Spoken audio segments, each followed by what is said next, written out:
Hello friends, আজ তোমাদের সাথে শেয়ার করব এমন একটা জায়গার কথা যেখানে কিন্তু সকালে গিয়ে রাতেই চলে আসা যায়। তাই আমরা সকাল সকাল রেডি হয়ে চলে গেছিলাম নৈহাটি স্টেশন। সেখান থেকে 10:45 ব্যান্ডেল লোকাল ধরে আমরা পৌঁছে গেছিলাম ব্যান্ডেলে। স্টেশন থেকে নেমেই দেখলাম অটো স্ট্যান্ড। এখান থেকে অটো রিজার্ভ করেও ঘোরা যায়, কিন্তু রিজার্ভ অটোতে ভাড়া বেশি বলায় আমরা মাথা পিছু 20 টাকা ভাড়া দিয়ে প্রথমেই চলে গেছিলাম ব্যান্ডেল চার্চে।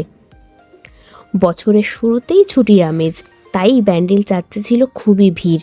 চার্চের ভেতরটা কিন্তু সত্যি অসাধারণ।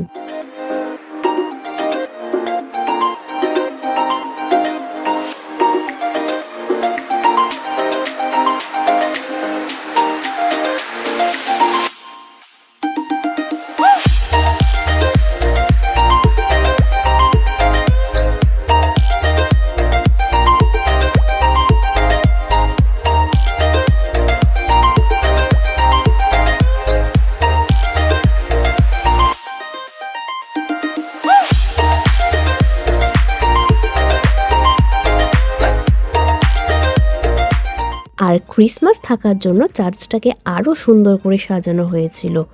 ভেতরে ঢুকেই দেখলাম প্রার্থনার স্থান, তার পাশেই ছিল একটা পবিত্র জল, যেটাকে ক্রিস্টাল ওয়াটার বলা হয়।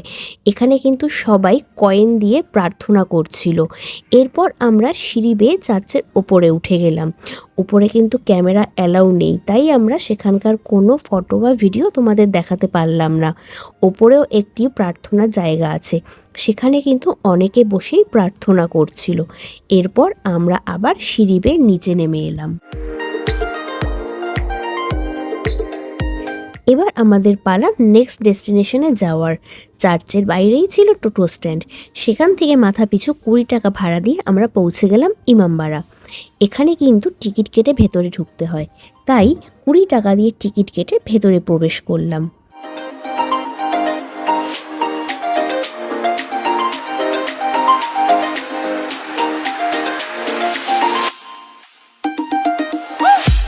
ভীষণই সুন্দর আর্কিটেকচারে তৈরি এই ইমামবাড়া।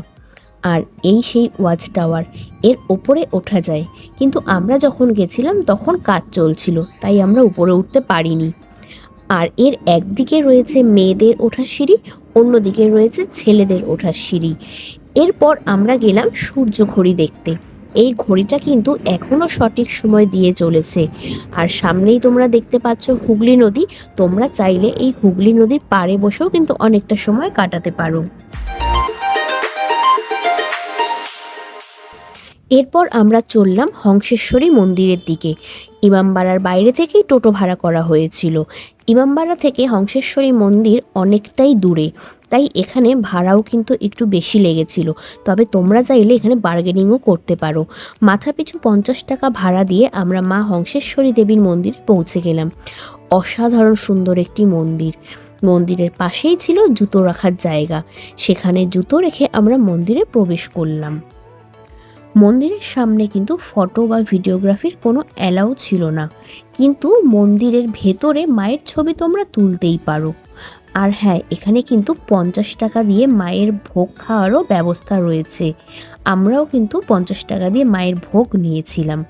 মন্দিরের বাইরে অনেক রকমের খাবারের দোকান আছে। আমরা 1 প্লেট পাপড়ি চাটও নিয়েছিলাম, দাম নিয়েছিল 50 টাকা। খুবই টেস্টি ছিল সেটি খেতে। আমাদের সর্বশেষ স্থান হলো লাহিড়ী বাবার আশ্রম। হংসেশ্বরী মন্দির থেকে কিন্তু এই আশ্রমের পথ অনেকটাই, তাই আবারও মাথাপিছু 50 টাকা ভাড়া দিয়ে আমরা আশ্রমে প্রবেশ করলাম। আশ্রমে প্রবেশ করেই সর্বপ্রথম দেখা হলো কিন্তু এই রাজহাঁসেদের সাথে। হ্যাঁ, তোমাদের একটা ইম্পর্টেন্ট কথা বলে রাখি, এই আশ্রমে কিন্তু মেয়েদের মাথা ঢেকে ঢুকতে হয়, তাই মেয়েরা কিন্তু মন্দিরে প্রবেশ করার সময় মাথায় ওড়না বা চাদর অবশ্যই দেবে। মন্দিরে ঢোকার আগে কিন্তু জুতো রাখার সুব্যবস্থা রয়েছে। এরপর আমরা ধীরে ধীরে মন্দিরের ভেতর ঢুকতে শুরু করলাম। অদ্ভুত সুন্দর একটা মন্দির। প্রথমেই দর্শন পেয়েছিলাম মা দুর্গার, তারপরে আস্তে আস্তে রাধাকৃষ্ণ। বিভিন্ন গাছে কিন্তু দেবদেবীদের ছবি আঁকা রয়েছে। আর তো এখানে ফুলের বাগান নিয়ে কোনো কথাই হবে না। ভীষণ সুন্দর একটি মন্দির। এরপর ধীরে ধীরে আমরা মেইন মন্দিরের দিকে এগিয়ে চললাম। মন্দিরটা এত সুন্দর, নিজে চোখে না দেখলে বিশ্বাসই করা যাবে না যে এতটা সুন্দর হতে পারে কোনো মন্দির। মন্দিরের এক পাশে রয়েছে রাম লক্ষ্মণ সীতার মন্দির, আর এক পাশে রয়েছে কৃষ্ণ কালী মা দুর্গার মন্দির। আর মেইন মন্দিরে কিন্তু ক্যামেরা বা ফটোগ্রাফির কোনো অ্যালাউ নেই। মন্দিরে প্রবেশ করার সময় যে জিনিসটা আমার সবথেকে বেশি ভালো লেগেছিল, পা ধুয়ে মন্দিরে ঢুকতে হচ্ছে। এই জিনিসটা কিন্তু ভীষণই সুন্দর আর খুবই ভালো লেগেছিল। চারপাশের সৌন্দর্য আর পরিষ্কার পরিচ্ছন্নতা নিয়ে কোনো কথাই হবে না, ভীষণই সুন্দর। তাই বন্ধুরা, তোমরা যদি একদিনের জন্য ডে আউটের প্ল্যান করে থাকো, তাহলে বন্ধুদের সাথে হোক বা ফ্যামিলি নিয়ে হোক একবার এই ব্যান্ডেল থেকে ঘুরে আসতে পারো। ব্যান্ডেলে এই 4টে জায়গা তোমরা অবশ্যই ভিজিট করো, তোমাদের কিন্তু ভীষণই ভালো লাগবে। আর ভিডিওটা যদি ভালো লেগে থাকে তাহলে প্লিজ একটু লাইক, কমেন্ট আর শেয়ার করে দিও। ভালো থেকো, টাটা।